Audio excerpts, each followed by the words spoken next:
Yo, what is up, guys? I am Evade Spayde. I recently joined off the Evade Academy.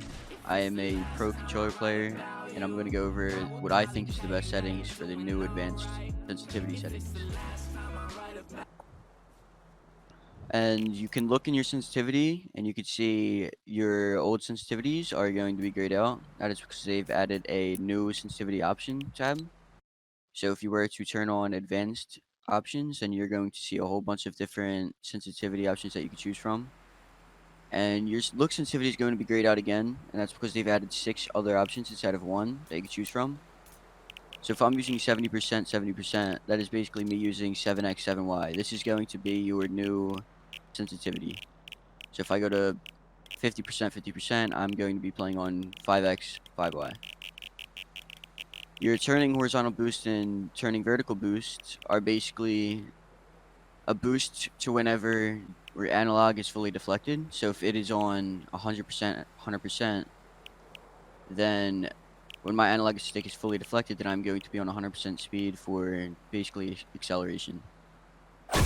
And then the turning boost ramp time is how long it would take for the boost to kick in. So if I go to 0 seconds, then it will instantly kick in. You can also turn it on the boost when you are in build mode or not. So if I turn it on in build mode, then it will instantly kick in as soon as I pull my builds out, basically doubling my sensitivity. So if I'm on 5x, 5y, it would put me on 10, 10, 10s as soon as I pull out my builds. And this goes for the exact same thing for ADS sensitivities. It's the same thing. Now, the look dampening time is basically, I have tried out the different sensitivities for a little while now, and I haven't really noticed that much of a difference with this. But I've seen when it is lower, I feel more snappier, sort of. So I'm just going to keep that in between the default and 0. So I'm going to keep that at 15. Now, for the input curve, I would 100% keep exponential, because linear, every time you put on linear, it is really hard to control where you were going,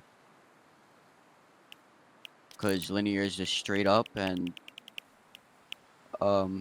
exponential gradually increases. So I would definitely keep exponential. Aim assist, you're obviously going to want to keep that on 100% just because you want the best aim you could possibly have. So 100% keep that on max.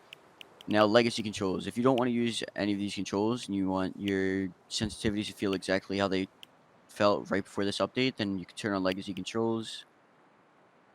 And then these are all going to black out. You can go back to your old sensitivities. You can feel the same as you did right before this update. You can go from basic or legacy. And yeah, that's really it. If it's the last time I write about you, I would probably never write another song. Yeah, might be a passive aggressive, this was inherited.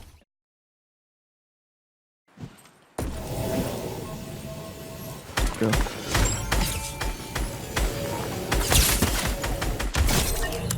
Alright, you can go.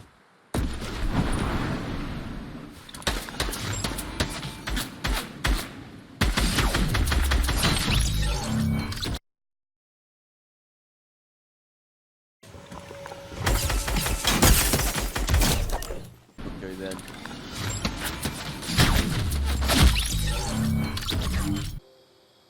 And these are the settings that I'm currently using. They're obviously going to change throughout the weeks because I'm still learning them as well. I'm using 60-60 because I feel like can have consistent aim, shotgun aim, and everything while still being kind of fast at the same time with my build sensitivity. So I'm sort of in between. I'm also using 30-30 because I feel like that is the best way for me to be beaming people out of the air, especially with the gold scar. Makes it really easy to track people. And yeah, that's really it.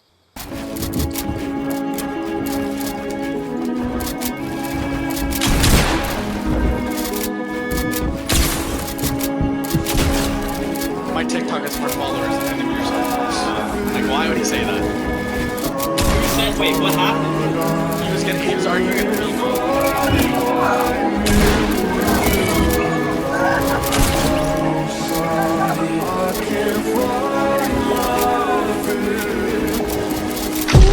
Coming up.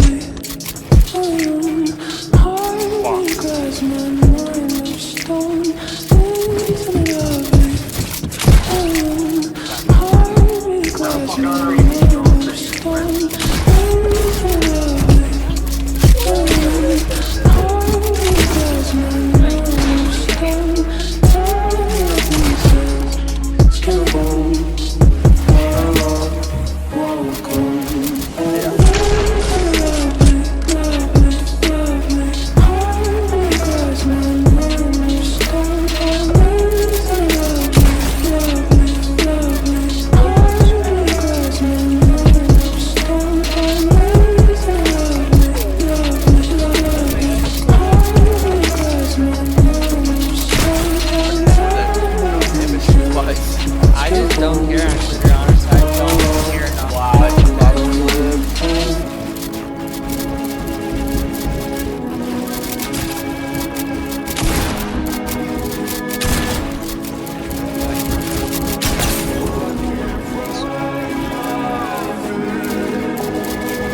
Now we're not gonna condition it off of this, what you got.